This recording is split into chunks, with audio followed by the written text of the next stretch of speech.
Jeff Hardy has been one of the most recognizable names in wrestling for over 2 decades, yet the story of his career is one that keeps circling back to the same place. The man has gone from main eventing pay-per-views and holding world titles to being arrested, suspended, and written off television multiple times. And that cycle, over and over, is what makes the story of Jeff Hardy one of the most studied cautionary tales in all of professional wrestling. So let's trace how Jeff Hardy went from a kid in Cameron, North Carolina, to a world champion, to a man fighting for his career and his life, and whether he has finally found his way out. Jeffrey Nero Hardy was born on August 31st, 1977 in Cameron, North Carolina. He is the son of Gilbert and Ruby Moore Hardy, and the younger brother of Matt Hardy. When Jeff was just 10 years old, their mother died of brain cancer. That loss shaped both brothers.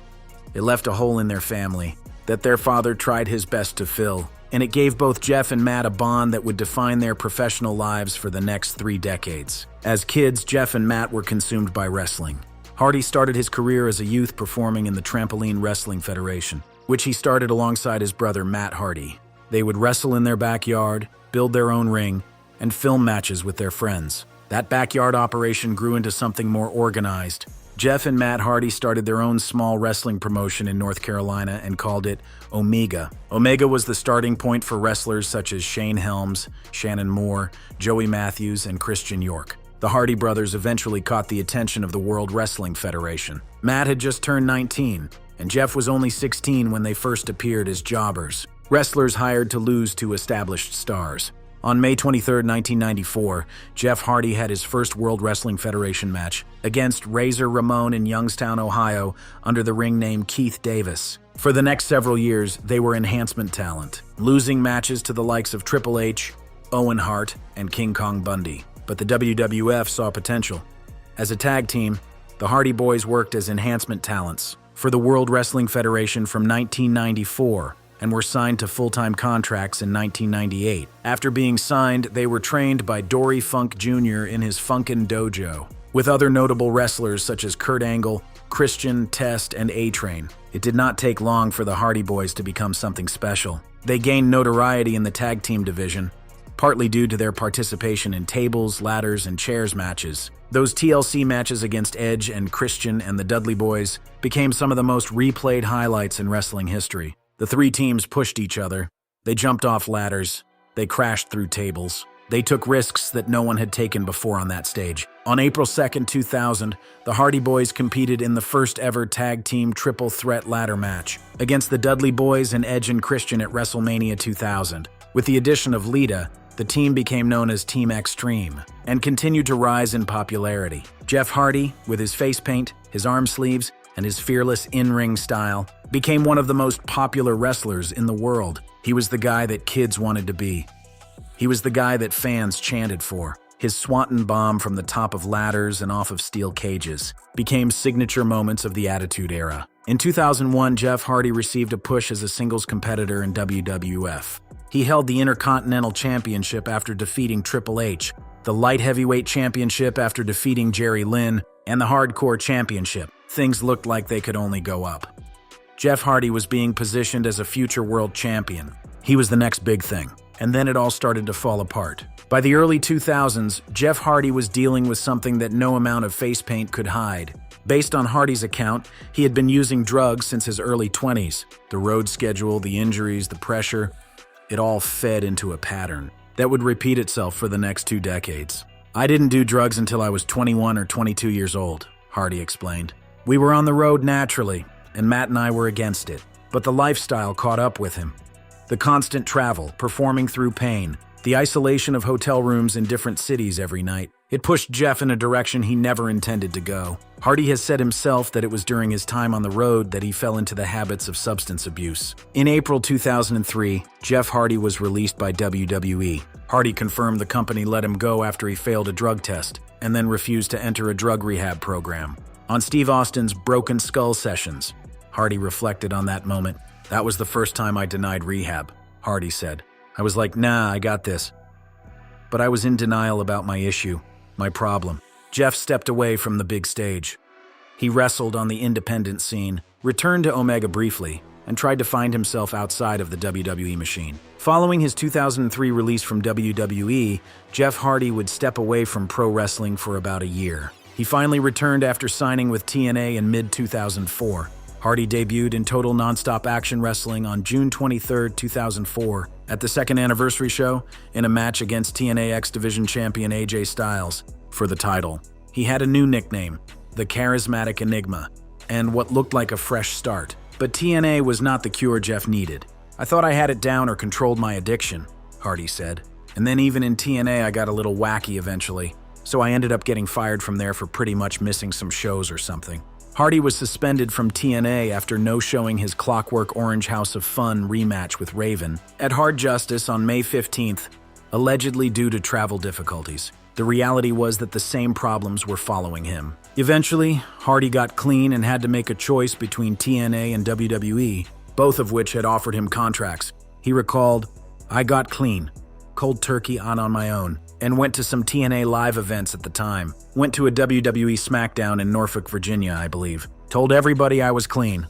It was obvious because I looked a lot different. And man, I had a TNA contract and a WWE contract at my house. So it was another blessing that I had and a decision I had to make. And so naturally, I went back to where it started and had a hell of a run with WWE." Jeff Hardy returned to WWE in 2006, and this time he looked like the man people always believed he could be. He was clean, focused, and more popular than ever. The company gave him a singles push that fans had wanted for years. He feuded with the likes of Edge, Randy Orton, and Triple H. He main-evented pay-per-views. And then at Armageddon 2008, it all came together.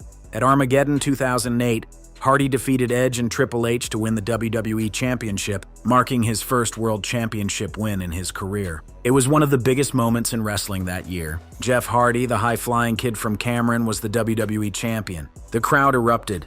The confetti fell. It looked like the story had a happy ending.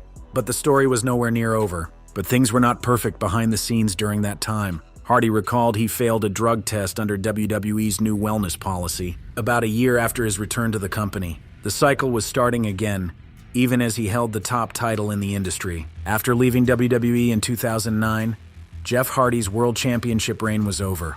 But the trouble was just beginning. Hardy's substance issues have been referenced multiple times in WWE storylines, including his 2009 feud with CM Punk, which contrasted Punk's straight-edge lifestyle with Hardy's struggles. That storyline was the last significant chapter of Jeff's second WWE run.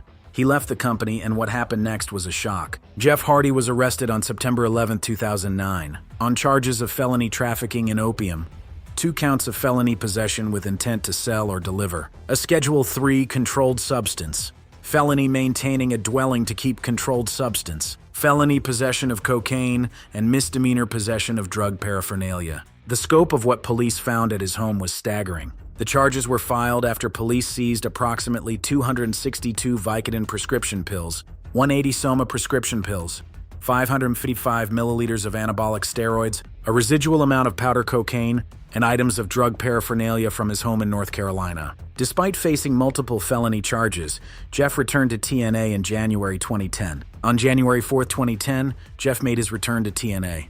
He won the TNA World Heavyweight Championship for the first time at that year's Bound for Glory PPV. He was back on top, but the foundation was cracking. Then came the night that would become synonymous with Jeff Hardy's name for all the wrong reasons. The infamous main event between TNA World Heavyweight Champion Sting and challenger Jeff Hardy was impacted by Hardy arriving intoxicated and being unable to perform. This was March 13, 2011 at TNA's Victory Road pay-per-view. It was supposed to be a marquee main event between 2 generations of talent. It turned into something else entirely. After Hardy's entrance music played, it took over 40 seconds before he emerged, clearly intoxicated and under the influence of drugs, then stumbled out and staggered his way into the ring, forcing referee Brian Hebner to give an X sign during Sting's entrance to the ring. Backstage, the scene was chaotic. Bruce Pritchard, who was working as a TNA producer at the time, recalled the moment on his podcast. "I ran out the studio and I see 2 guys carrying Jeff. I thought he was passed out, and he actually may have been. But his arms are over their heads and they are dragging him, and his feet are just dragging the ground behind him." Pritchard went back to the gorilla position and told Eric Bischoff they could not send Jeff out there. But the pay-per-view was live. The main event had to happen in some form. Eric Bischoff went to the ring and gave Sting the instruction to end it immediately, following an audible from Eric Bischoff, and Hardy spending over a minute teasing the crowd over whether or not he would throw his shirt. Sting hit Hardy with his Scorpion Death Drop and forcefully pinned him to end the match in 88 seconds. The fans who paid for the pay-per-view were furious. Many fans chanted, "That was bullshit." And as Sting was walking up the ramp, he turned to them and said, "I agree, I agree." That moment, Sting, one of the most respected men in the history of wrestling, turning to the crowd and breaking character to acknowledge the disaster, became one of the most replayed clips from that era. For Hardy, Victory Road 2011 was rock bottom. He later admitted in interviews that he had abused Soma, a muscle relaxer, and alcohol prior to the match. The public humiliation served as a wake-up call. On Colt Cabana's Art of Wrestling podcast, Jeff admitted what happened directly. 2011 with Sting, I was taking Somas, and I went out there fucked up. Man, I couldn't even wrestle. As a result of the fiasco that unfolded at Victory Road, Hardy was sent home from Impact tapings the following week and subsequently written out of the next month of TNA programming. Hardy had been abusing drugs and alcohol and completed a 120-day rehab during his time away from TNA. When he finally returned to TNA television in September 2011, he addressed the crowd directly. On the September 8th edition of Impact Wrestling, Hardy made his return to TNA and acknowledged that he had hit rock bottom at Victory Road and was on the road to recovery before asking the fans for one more shot. It was raw, it was honest, and the fans gave him that shot. He pleaded with fans for one more shot after apologizing, and he went on a lengthy run to win them back and climb to becoming the TNA World Heavyweight Champion, wrapping up the angle with him on top. For a while, it looked like the worst was finally behind him. 2012 was, by Jeff's own assessment, one of the best years of his career, fueled by the clarity that sobriety provided. The redemption story of 2012 was one of the best chapters Jeff Hardy ever wrote, but the chapters that followed kept returning to the same themes. After several more years in TNA, the Hardy Boyz made their way back to WWE in 2017 in one of the biggest surprise returns in WrestleMania history. At WrestleMania 33, Jeff and Matt Hardy made their surprise return to WWE and won the Raw Tag Team Championship. The crowd at the Camping World Stadium in Orlando lost their minds. Jeff Hardy was back where it all started, and the fans had not forgotten him. Jeff would go on to win the United States Championship and later recapture the Intercontinental Championship. But behind the scenes, the struggle continued. Whether it be due to returning to the heavy and hectic WWE schedule or dealing with injuries, he fell back into bad habits. He would be arrested twice under charges of DUI, in addition to being arrested for public intoxication. WWE made the decision to work Jeff's real-life battle into his on-screen character. Starting in May, Hardy's entire program with Sheamus was built around his struggles with alcoholism, ending in Hardy's favor following a bar fight in July on SmackDown. Jeff spoke about how the storyline affected him in an interview with Sports Illustrated. "For me, admitting on TV that I'm an alcoholic has been empowering," he said. "It helps me remind myself of how bad it can be if I go back to that way of life." He said he wanted to be an example for people going through recovery, but the good times did not last. In December 2021, something happened at a live event that no one expected. His most recent WWE run ended in December when WWE released him. After he exited through the crowd during a 6-man tag team match he was involved in at a house show. Jeff walked out of the match mid-performance and left through the audience. WWE offered him rehab. Jeff's brother, Matt Hardy, later confirmed that Jeff turned down WWE's offer to go to rehab, leading to his release. Jeff later explained the context of that period on the Insight podcast with Chris Van Vliet. He said, "When I left WWE in 2021, my dad had been real sick. 2017, right after we went back to WWE at Mania, that's my dad. That was probably around the time that he felt good for the last time before he slipped back into this dark depression. Yeah, I had been taking care of him. It was bad to where he did not want to be here. He was ready to go. Our mom died at a young age. I was 10 when she passed away. So I've always told myself, man, when he needs me, I'm going to take care of him.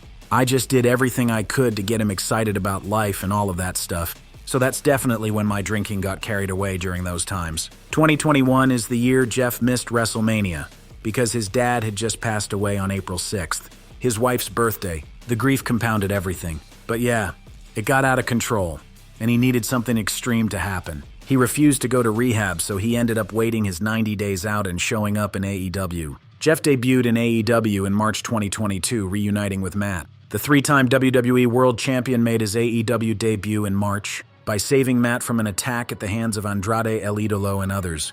Jeff and Matt have been teaming ever since, most recently beating the Young Bucks in a tag team match at Double or Nothing. But within months, disaster struck again. AEW star Jeff Hardy was arrested Monday in Florida on multiple charges, including felony DUI. The details were alarming. Hardy was stopped by a trooper after the Florida Highway Patrol received calls about an impaired driver traveling along Interstate 95 in Volusia County. According to an FHP report, Hardy was weaving across the highway lanes. His blood alcohol level was staggering. Hardy's first blood alcohol breath test came back at 0.294, and a second delivered a reading of 0.291. Florida's legal limit is 0.08. He was nearly 4 times over the legal limit. Jeff Hardy was charged with his third DUI within the last decade. AEW President Tony Khan suspended him without pay. AEW does not condone Jeff's alleged behavior, Khan said in a statement. We've made it clear to Jeff that we'll assist him in getting treatment for substance abuse issues. Matt Hardy released a statement of his own. Recovery isn't a linear process, and I'll continue doing whatever I can to help my brother be healthy. Jeff Hardy's license was reportedly suspended for 10 years after his DUI case was closed. Hardy was sentenced to 2 years probation, court-mandated DUI school or drug rehab program, and community service, and he had to pay $4,886 in fines and court fees. This was the same man who main evented WrestleMania, held the WWE Championship, and was voted Most Popular Wrestler of the Year by the readers of Pro Wrestling Illustrated twice. And here he was, sitting in a jail cell in Volusia County, Florida, after nearly killing himself or someone else on Interstate 95. After the 2022 DUI arrest, Jeff Hardy did something he had never fully committed to before. He went to rehab for the long haul. On the Insight podcast with Chris Van Vliet, Hardy opened up about what changed. But then, man, when the DUI started happening, that's when it really got crazy how much denial I was in. Because, man, I never have any intention of hurting anybody, he said. So the thought of I could have possibly hurt somebody else out there on the road, I'm so sorry for that, especially for people who have lost loved ones in DUI accidents. He explained the denial that had kept him in the cycle for so long. There were times when I would wake up and I was just like, oh my God, what am I doing? I would tell myself all the time, and I never got to the point to where I had physical withdrawals from not drinking. So with that, I was like, okay, I must not be an alcoholic because I don't get sick from not drinking. Then I'll be sober for weeks and then give into it again. That reasoning, the idea that because his body did not go through physical withdrawal, he could not be addicted, kept Jeff in denial for years. It is the same kind of thinking that traps people in addiction across the world. Jeff Hardy is not unique in that. What makes his story visible is that it played out on national television, on pay-per-views, in arrest reports, and across social media for millions to see. But after the 2022 arrest, Jeff said something shifted. I went to rehab for the long haul, and it's exactly what I needed, man, Hardy said. 2012 was one of my best wrestling years in my career, in my opinion, and that's because of sobriety. To be back in that zone now approaching 3 years of sobriety, it's just super exciting to keep doing exactly what I've been doing and prove people wrong in the process. Hardy's AEW run eventually came to an end in June 2024 after spending some time on the sidelines with a broken nose, but that hasn't stopped him wanting to prove people wrong, returning to TNA on the day his AEW contract expired to reunite with his brother Matt. The return was fitting. TNA had always been the company that took Jeff in when no one else would. I'm so glad to be back in TNA and super excited, because TNA has been there for me in dark times, Jeff said on the Insight podcast. At Bound for Glory on October 26th, the Hardy Boyz defeated The System, Myers and Edwards, and Ace Austin and Chris Bay in a 3-way Full Metal Mayhem match to win the TNA World Tag Team Championship. It was another title reign in a career full of them, but this one carried a different weight. Jeff was sober. He was present. He was performing at a level that surprised people who had written him off. While still contracted to TNA, the Hardy Boyz made a return appearance with WWE during the February 25, 2025 episode of NXT. At NXT Roadblock on March 11th, the Hardy Boyz successfully defended the TNA World Tag Team Championship against NXT Tag Team Champions Nathan Frazer and Axiom. The TNA WWE partnership opened new doors, and Jeff Hardy walked through them. On Busted Open Radio, Jeff talked about what sobriety has given him. I'm clear-minded to be sober, innovative Jeff Hardy. I mean, it's almost childlike, the feeling of how it felt before I ever gave in to drugs or alcohol. We were obsessed with pro wrestling. That was it. That was our main concern. And that obsession became our dream that came true as pro wrestlers. And so I feel like I'm back there in an older body. But man, I think a lot more with my heart now, instead of my mind. He also mentioned a replacement for his old habits. I try my best not to let my mind play tricks on me, and the ice baths have been helping incredibly. I'm totally addicted to ice baths now instead of alcohol or drugs, and I love it. The first time I went underwater in an ice bath, I was like, whoa, there's something to this. Jeff Hardy has reached a meaningful milestone in his personal journey, confirming that he has maintained his sobriety for over 3 years. The AEW star opened up about his recovery during a recent appearance on the Ariel Helwani show, offering a candid update on where he stands today. When asked how long it has been since he last used, Hardy replied, 3 years, 2 days, giving a clear and proud response. So is the tragic fate of Jeff Hardy sealed? The answer right now is complicated. The tragedy is real. A man who could have been a first-ballot Hall of Famer spent decades cycling through addiction, arrests, suspensions, firings, and public humiliation. He lost years he cannot get back. He put lives at risk, his own and others. He embarrassed people who believed in him. He stood in a TNA ring in 2011 so impaired that Sting had to hold him down for a 3 count, just to get him safely out of the building. He blew a 0.294 on a breathalyzer on Interstate 95. That is the tragedy. But the fate part, that is not yet written. He is signed to Total Non-Stop Action Wrestling, where he is one half of the TNA World Tag Team Champions in his 4th reign. He is sober. He says he is clear-minded. He says he is excited about wrestling again. This time around, Hardy is coming to TNA with a more open mind, and one dedicated to fighting to be free of any substance abuse issues. Jeff Hardy himself acknowledged on the Insight podcast that the journey is not about declarations. It is about what you do today, and tomorrow, and the day after that. This is my last chance to get it right, he said. Since my early 20s, it's been a roller coaster ride with addiction and alcoholism. I've had sober runs, doing good for a while, but then I'd always go back. Now I hope I'm done with that. As long as I stay on the straight and narrow, the sky is the limit. He has said versions of that before. He has believed it before, and he has relapsed before. That is the nature of addiction. It does not offer guarantees. But 3 years of sobriety is not nothing. A TNA Tag Team Championship is not nothing. Showing up night after night, clean and present, is not nothing. The story of Jeff Hardy is not one thing. It is not just a rise. It is not just a fall.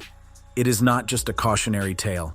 It is all of those things at once, playing out across 3 decades, multiple promotions, and one man's refusal, for better or for worse, to stop getting back up. Whether the ending is a tragedy or a triumph depends on what happens from here. And for now, Jeff Hardy is still writing.